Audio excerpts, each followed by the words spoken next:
গোটেই অনুষ্ঠানটোৰ মানে মূল বিষয় যিটো সেইটো হ'ল যে ভাৱ বিনিময়। যে আচলতে ভাৱ বিনিময়টোৱে এতিয়া এই সময়ত মানে আটাইতকৈ জৰুৰী বিষয় এটা হৈ গৈছে।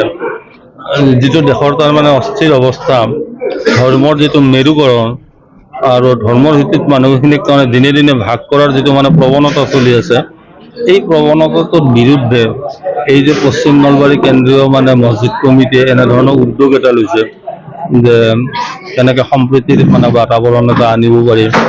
আগৰ তাৰ মানে পূৰ্বৰ অৱস্থাটো যিটো আজি আমি 10 বছৰ আগতে অনুভৱ কৰা নাছিলোঁ, যে মানুহবিলাকৰ এনেকুৱা এনেকুৱা, হিন্দু এনেকুৱা, মুছলমান এনেকুৱা, এটাৰ প্ৰতি মানে হিংসাৰ দেশ, এই যি ধৰণৰ হেৰি এটা আছে, সেই পৰিৱেশটো নোহোৱা কৰি আকৌ আমি সেই 10 বছৰ আগৰ 15 বছৰ আগৰ পৰিৱেশটোলৈ উভতি যাব পাৰোঁ নে নোৱাৰোঁ, এই সৎ প্ৰচেষ্টাটোৰ কাৰণে এখেতসকল তাৰমানে কৃতজ্ঞ, এই কমিটিখন কৃতজ্ঞ। আৰু মই ভাবোঁ যে এনেধৰণৰ অনুষ্ঠানক সকলোৱে সৰ্বতো প্ৰকাৰে সহায় সহযোগ কৰা উচিত।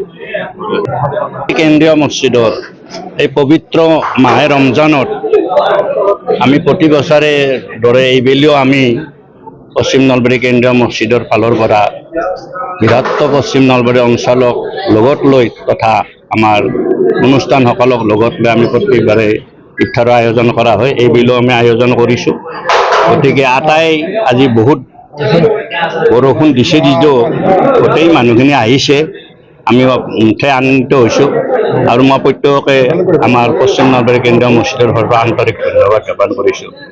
ইয়াৰ মহান উদ্দেশ্য এটাই, আমি বৃহত্তৰ অঞ্চলত আটাই হিন্দু মুছলিম বুলি কথা নাই, প্ৰতিবাৰে আমি একবাৰ মিলিত হওঁ আৰু এটা আমি বাৰ্তা দিব খোজোঁ যে আমাৰ এই অঞ্চলৰ লগতে বৃহত্তৰ নলবাৰী তথা অসমৰ যাতে এনেধৰণৰ আমাৰ যিটো আগন্তুক আমাৰ যিটো মিলা প্ৰীতি মহব্বত, সেইটো যাতে আমাৰ পৰম্পৰাই এক হৈ থাকে।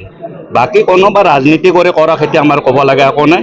আমাৰ উদ্দেশ্য এটাই, আমি এই অঞ্চলৰ যিহেতু আমাৰ এখন চামতৰ মটৰচাইল এখন বিৰাট ডাঙৰ চক এটা, আমি আটাই ইয়াত বজাৰ কৰোঁ, প্ৰত্যেকৰে সমন্বয়ে আমি এটা কথা বাৰ্তা পাতোঁ।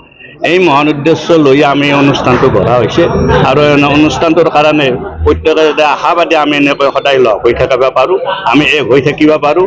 ইয়াত যাতে দুষ্কৃতিকাৰীয়ে যাতে ইয়াত কোনো ধৰণৰ অসুবিধা কৰিব নোৱাৰে, তাৰ কাৰণে মই প্ৰত্যেকে আহ্বান কৰিছোঁ। এইখিনিয়ে আমাৰ পশ্চিম নলবাৰীৰ ফালৰ পৰা